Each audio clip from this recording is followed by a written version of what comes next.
സാൻഡ്സിൻ്റെ മറ്റൊരു വീഡിയോയിലേക്ക് എല്ലാവർക്കും സ്വാഗതം. വളരെ ടേസ്റ്റി ആയിട്ടുള്ളൊരു സിമ്പിൾ ബനാന പിസ്സ ആയാലോ. അതിന് വേണ്ടിയിട്ട് ആദ്യം തന്നെ ഒരു ബൗളെടുത്ത് അതിലേക്ക് 1 കപ്പ് മൈദ, 1 ടേബിൾ സ്പൂൺ റവ, 1 ടീസ്പൂൺ ഷുഗർ, 1/4 ടീസ്പൂണിൻ്റെ താഴത്ത് ഉപ്പ് കൂടി ചേർത്ത് കൊടുക്കുക. ജസ്റ്റ് ഒന്ന് മിക്സ് ചെയ്തിട്ട് അതിലേക്ക് തണുപ്പിച്ച 2 ടേബിൾ സ്പൂൺ ബട്ടർ ചേർത്ത് കൊടുക്കുക. ഇനി ഇത് ബട്ടറിൻ്റെ കൂടെ നന്നായിട്ട് മിക്സ് ചെയ്തെടുക്കുക.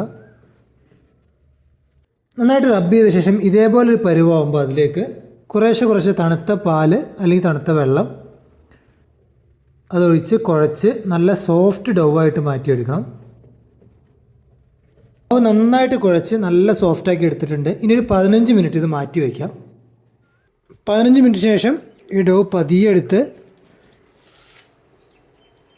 ഇതേപോലെ ഒന്ന് ബട്ടർ സ്പ്രെഡ് ചെയ്തൊരു പാത്രത്തിലേക്ക് വെച്ചിട്ട് ഒന്ന് പ്രസ് ചെയ്ത് കൊടുക്കുക.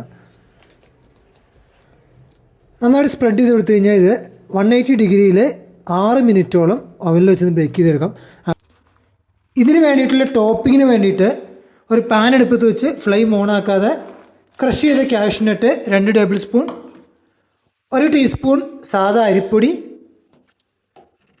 3 table spoon desiccated coconut dry coconut powder, 1 table spoon butter, ഇത്രയും ചേർത്ത് ഇത് നന്നായിട്ടൊന്ന് മിക്സ് ചെയ്ത് കൊടുക്കുക.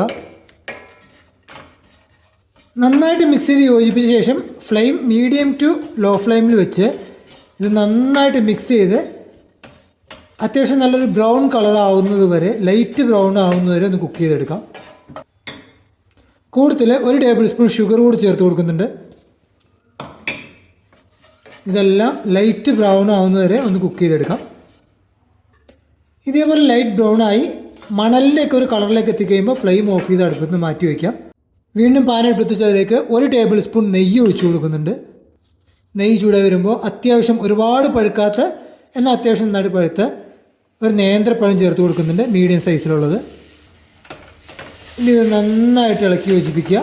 ഫ്ലെയിം മീഡിയം ടു ലോ ഫ്ലെയിമിൽ തന്നെ വയ്ക്കുക. ഇതൊന്ന് സോഫ്റ്റായിട്ട് വരുന്നത് വരെ കുക്ക് ചെയ്തെടുക്കാം. അടുപ്പത്ത് വെച്ച നേന്ത്രപ്പഴം ചെറുതായിട്ടൊന്ന് സോഫ്റ്റായി അതിൻ്റെ പച്ചച്ചവ ഒന്ന് വിട്ടുമാറി കഴിഞ്ഞാൽ അതിലേക്ക് 1 ടേബിൾ സ്പൂൺ ശർക്കര പൊടിച്ചത് ചേർത്ത് കൊടുക്കാം.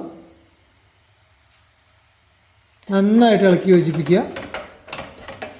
ഇനി ഏകദേശം 2-3 മിനിറ്റോളം ഈ ശർക്കരയിൽ ഇതിലൂടെ നന്നായിട്ടൊന്ന് മിക്സ് ആവുന്നത് വരെ ലോ ഫ്ലെയിമിൽ വെച്ച് തന്നെ കുക്ക് ചെയ്തെടുക്കുക.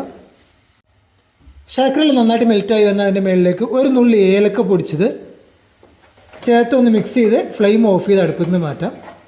വീണ്ടും പാൻ അടുപ്പത്ത് വയ്ക്കുക. അതിലേക്ക് 1/4 കപ്പ് ശർക്കര പൊടിച്ചത്, 1 ടേബിൾ സ്പൂൺ വെള്ളം ചേർത്ത് നന്നായിട്ട് ഉരുക്കിയെടുക്കുക. ഫ്ലെയിം വീണ്ടും മീഡിയം ടു ലോ ഫ്ലെയിമിൽ തന്നെ വയ്ക്കുക, അല്ലെങ്കിൽ കരിഞ്ഞു പോകും. ശർക്കര നന്നായിട്ട് ഉരുക്കി കഴിഞ്ഞാൽ അതിലേക്ക് 1 table spoon butter, 2 table spoon milk അല്ലെങ്കിൽ ഫ്രഷ് ക്രീം ഇത്രയും ചേർത്ത് നന്നായിട്ട് മിക്സ് ചെയ്ത് ഇത് നല്ല തിക്കാവുന്നത് വരെ ഇനി ഒന്ന് കുക്ക് ചെയ്തെടുക്കാം. ഇതേപോലെ നല്ല തിക്കൻ ഗ്ലോസി ആയി കഴിഞ്ഞാൽ അതിലേക്ക് 1 നുള്ള് ഉപ്പ് ചേർത്ത് നന്നായി മിക്സ് ചെയ്ത ശേഷം ഫ്ലെയിം ഓഫ് ചെയ്ത് അടുപ്പത്ത് നിന്ന് മാറ്റാം.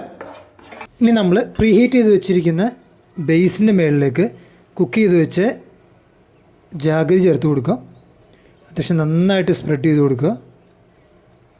അതിൻ്റെ മുകളിലേക്ക് കുറച്ച് മസാല ചീസ്, ഇത് ഓപ്ഷനിലാണ്, ഉണ്ടെങ്കിൽ ചേർത്ത് കൊടുക്കുക. അടുത്ത ലെയറായിട്ട് കുക്ക് ചെയ്ത് വെച്ച നേന്ത്രപ്പഴം നന്നായിട്ട് സ്പ്രെഡ് ചെയ്തിട്ട് കൊടുക്കുക.